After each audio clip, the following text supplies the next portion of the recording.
Life style శ్రోతలకు ధన్యవాదాలు. Life style success సిరీస్‌లో భాగంగా విజయాన్ని సొంతం చేసుకోవాలంటే అన్న విషయం గురించి మాట్లాడుకుందాము. విజేతలు వైవిధ్యమైన పనులు చేయరు.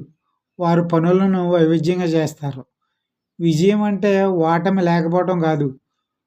మన సాధించదలుచుకున్న లక్ష్యాలని చివరికి సాధించటమే విజయం అంటే.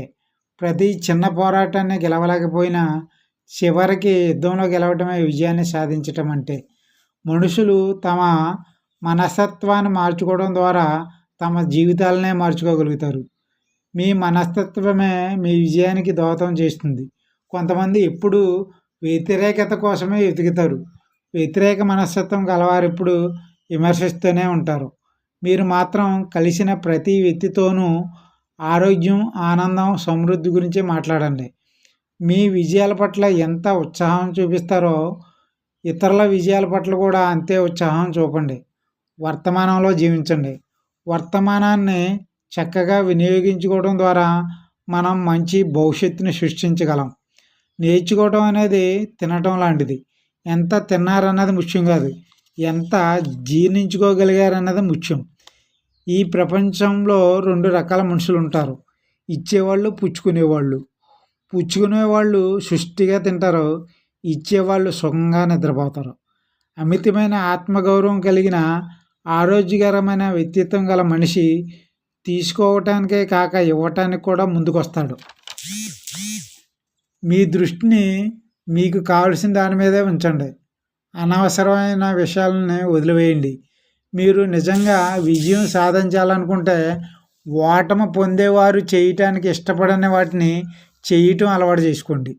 విజయం అంటే ఒక యోగ్యమైన లక్ష్యాన్ని మనిషి అంచెలంచెలుగా అందుకోవటమే.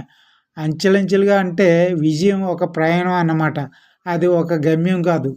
విజయాన్ని సాధించే వాళ్ళు గొప్ప పనులు చేయరు, చిన్న చిన్న పనులనే గొప్పగా చేస్తారు. మనిషికి ప్రకృతి ప్రసాదించిన గొప్ప వరం అతనికి ఆలోచించగల సామర్థ్యాన్ని ఇవ్వటం. ప్రకృతి ప్రసాదించిన ఆలోచించటం అనే ఈ శక్తిని పూర్తిగా ఉపయోగించుకునే వాళ్ళు చాలా తక్కువ. మనకి ఎంచుకునే స్వాతంత్రం ఉంది. జీవితం కుమ్మరి వంటిది. ఒక కుమ్మరి మట్టిని తనకిష్టం వచ్చిన ఆకారంలో మలుస్తాడు. అదేవిధంగా మనం మన జీవితాలని మనకి ఇష్టం వచ్చినట్టు మలుచుకోవచ్చు. జీవితంలో మనకి ఎటువంటి అనుభవాలు కలుగుతాయన్నది ముఖ్యం కాదు, వాటిని మనం ఎలా ఉపయోగించుకుంటామన్నదే ముఖ్యం. విజయం సాధించాలన్న ప్రేరణ ఏదో ఒక లక్ష్యాన్ని సాధించాలనే తపన వల్ల కలుగుతుంది.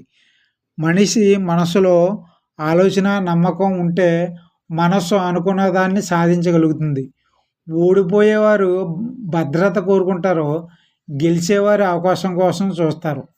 ఒక సామాన్య వ్యక్తి తనకున్న శక్తిలో 25% మాత్రమే తను చేసే పనిలో ఉపయోగిస్తాడు.